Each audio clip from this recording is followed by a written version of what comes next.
Hello, Self, Cosmos, Universal. Dr. Nick here. It is Saturday, October 25th, 2025. Last day here on Lake Cowichan.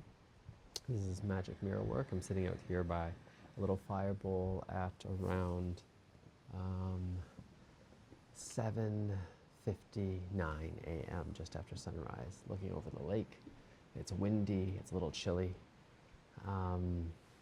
Slouching a little bit. I've already done my coffee urine enema. I've already done 3 rounds of sauna, and could probably use some more sauna, some more heat. So I'm driving in the heat into the body again, over and over again. And hey, why not, right? Why not do this crazy world and this crazy stuff? And I'm reminding myself this is for me. There's a part of me that is wondering whether I should be doing like little table of contents and things like that. I'm like, no, let's stop trying so fucking hard. What I really like, I'm reading Bob Frizzell's book. Something in this book is true. And he's just mentioning it's all about, every moment is perfect. It's when we have this expectation it's supposed to be different. Rather than remembering, I exist. How amazing is it that I even exist? And then right now with the parents, I'm recognizing the patterns. We had a great conversation last night.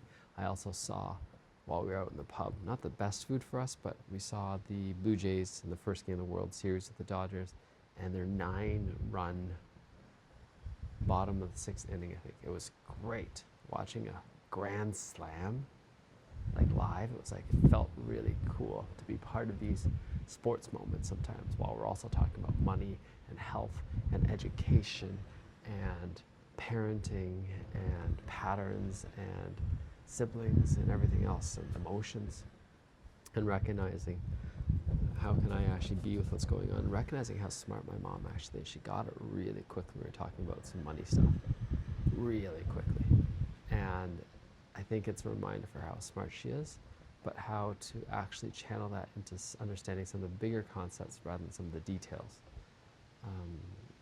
And the details may be more familiar, but the bigger concepts are actually more important.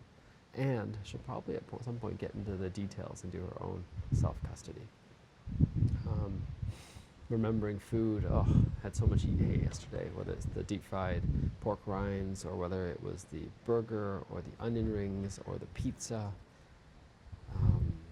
And just clearing that out today, clearing out some of the acidity. Waking up, had a crazy scary dream waking up from, there was a dream that I had that this lady climbed over a balcony for her daughter to put something up. And I watched her climb back. I was like, oh my God, I would never do that. That was so scary. And then she climbed back over and then slipped. And I didn't hear the thud and I didn't hear a scream for help. But I also just, instead of trying to go look, I just held on to her daughter. And just like, what the fuck is going on? And woke up and just had the shivers. I'm like, what the heck is that one about? I don't know. Got a little bit of gut stuff right now as I imagine that. I'm just being with this moment, watching these cars and trucks, being reminded that I never had a hand-me-down car from my parents. Not that it's ever expected or needed. I always wanted our Dodge Intrepid, a red Dodge Intrepid, but unfortunately it crashed. And I'm grateful that my parents are still alive. My brother's still alive, and I told him shamelessly in a way, I was like, I have no troubles.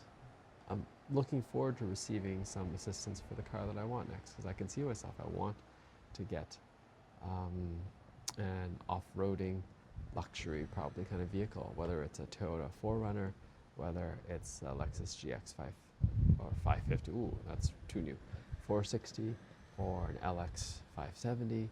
I don't know what it's going to be. But I do know that it is something that is on the way here, and there's not a rush. It may come after Hawaii. And then stepping into the warmth, the sunshine, the possibility, stepping into the creation, stepping into the not knowing, stepping into the not knowing in my work especially.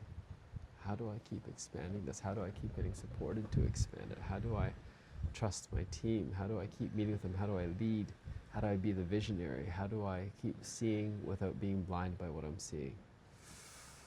And some of it's going to be today, listening to a little bit of Jack Cruz, getting off the EMF, using things even less, putting the phone on airplane mode, downloading more maps, and just recognizing, how do I minimize the amount of things that I need to do in a certain way? How do I keep shifting things up? How do I keep on learning?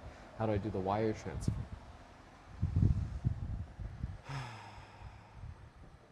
Thank you. Thank you, Cosmos. Thank you for this craziness. Thank you for the silliness. Thank you for this silliness. I really don't understand sometimes why. I really do understand sometimes why.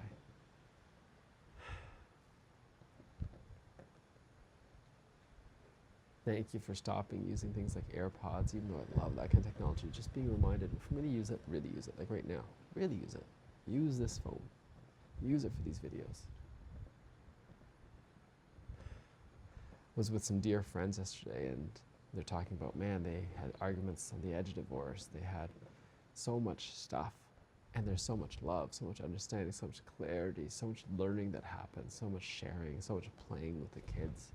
And it was wonderful to see the kids play and to watch each kid have different reactions and sensations watching their kids. No problems at all, just jumping in the water, getting soaked. I was like, that's so cool. And I wondered, was I ever like that? And it's like, apparently not. And I'm like, how do I return to that ability to trust that, to make that calculation for myself? Okay, I got to change clothes. It's okay to get wet. And I'm doing more of it now. I really am.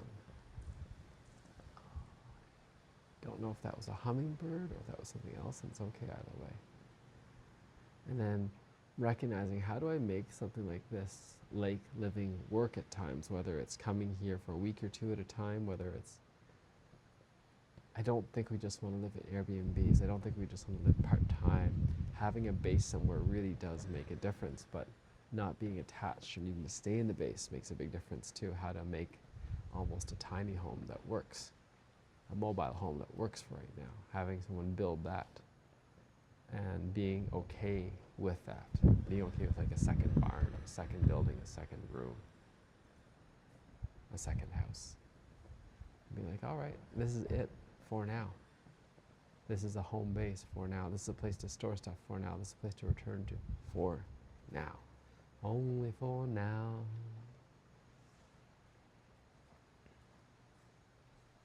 And I don't know. I don't know how it's all going to work out. It would save a lot of money to have a home that isn't the home that we think it's supposed to be. And then we can actually be more free in our travels. However that's going to look, let's take the time to contemplate. Let's kind of contemplate the places, the locations. Let's not try to rent things out. Let's try to just make it one simple process.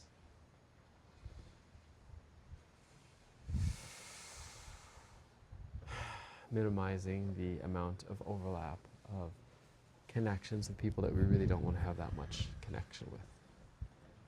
It can be as simple as a tiny home on Elizabeth's land.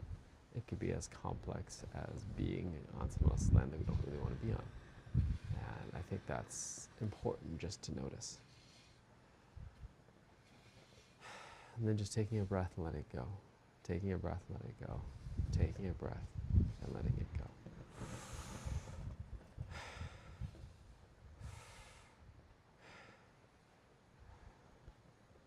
Is there anything else? There is. Wood stove. Warmth. At least one room inside.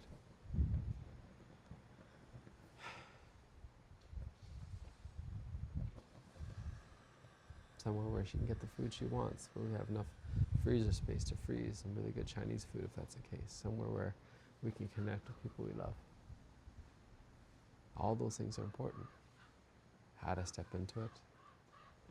Just keep stepping into it.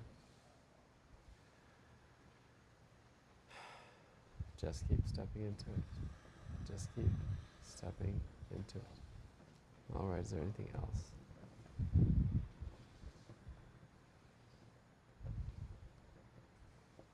Is there anything else? Scavenging wood. Anything else?